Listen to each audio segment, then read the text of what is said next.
Ja, schön, dass ihr wieder eingeschaltet habt beim YouTube-Kanal der V8 Lounge. Einer meiner Zuschauer hatte mich darauf hingewiesen, dass ich, wenn ich auf meinen Hauler drauf fahre, ja oftmals hier mit der Lippe an meinen Auffahrböcken hängen bleibe. Das stimmt natürlich. Und ja, er meinte, warum ich die nicht einfach ein bisschen in der Höhe kürze. Und genau das habe ich heute vor. Ja, die meisten von euch kennen ja sicher meinen 66er Chevy C30. Ich habe den jetzt mal gerade hier in die Werkstatt gefahren, ganz passt er nicht rein.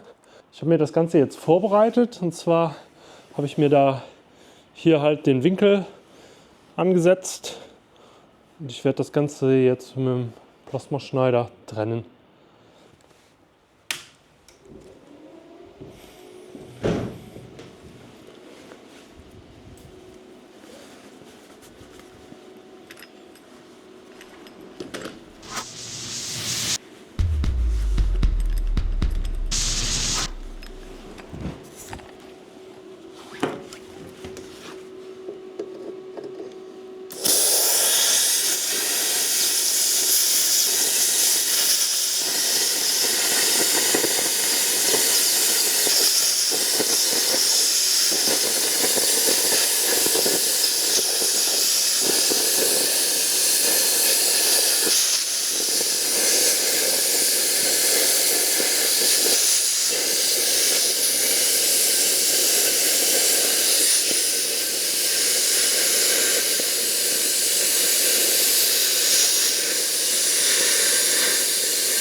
So, jetzt fehlt eigentlich nur noch der Schritt, das Ganze wieder umzubiegen. Und zwar werde ich dafür hier das hintere Blech einfach auf das vordere biegen. Schauen wir mal, wie fest das Ganze ist.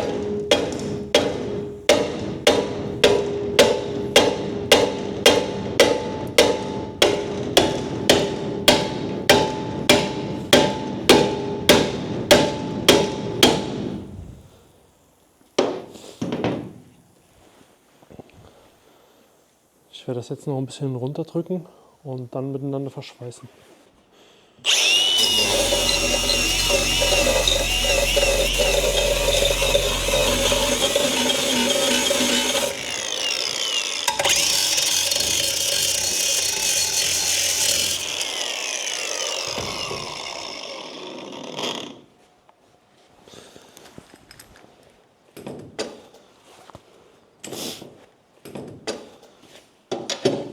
So, ich drücke das Ganze jetzt hier mit dem Montiereisen runter, weil ich brauche ja einen Hebel, um den Spalt auszugleichen. Ich kriege das mit dem Hammer nicht weit genug heruntergeschlagen, weil das ja als Gegenhalter quasi jeweils dagegen wirkt. Deswegen drücke ich das hier mit runter und schweiße das dann hier an.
Ja, ich habe da jetzt noch dicke Schweißnaht drüber gelegt, so dass wir auch keine scharfe Kante mehr haben, weil man hier oben ja doch öfters auch mal mit den Händen unterwegs ist.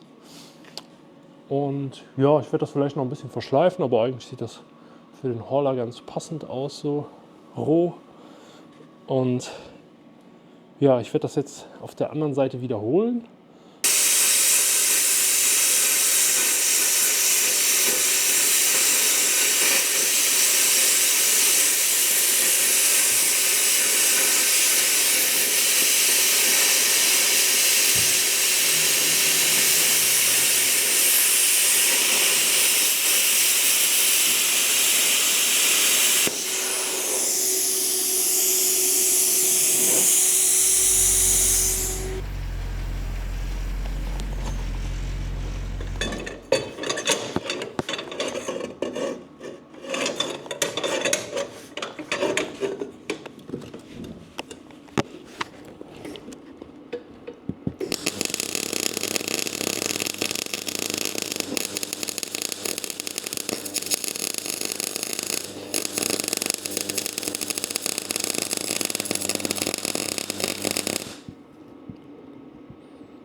Ich bin jetzt mit beiden Seiten fertig, habe auch alles weggeräumt.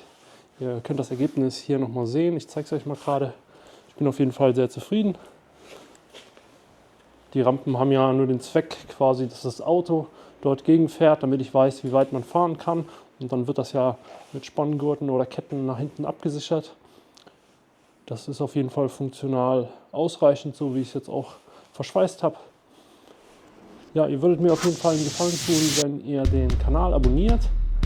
Das Ganze ja, ist schön, wenn da auch ein paar Leute sich das anschauen, beziehungsweise auch eine Rückmeldung geben, wie ihr es vielleicht gemacht hättet, was ihr für Erfahrungen habt im Metallbau, was ihr dort schon alles vielleicht für euch selber gebaut habt. Ja, ich sage auf jeden Fall danke fürs Zuschauen und bis zum nächsten Mal in der V8 Lounge. Ciao!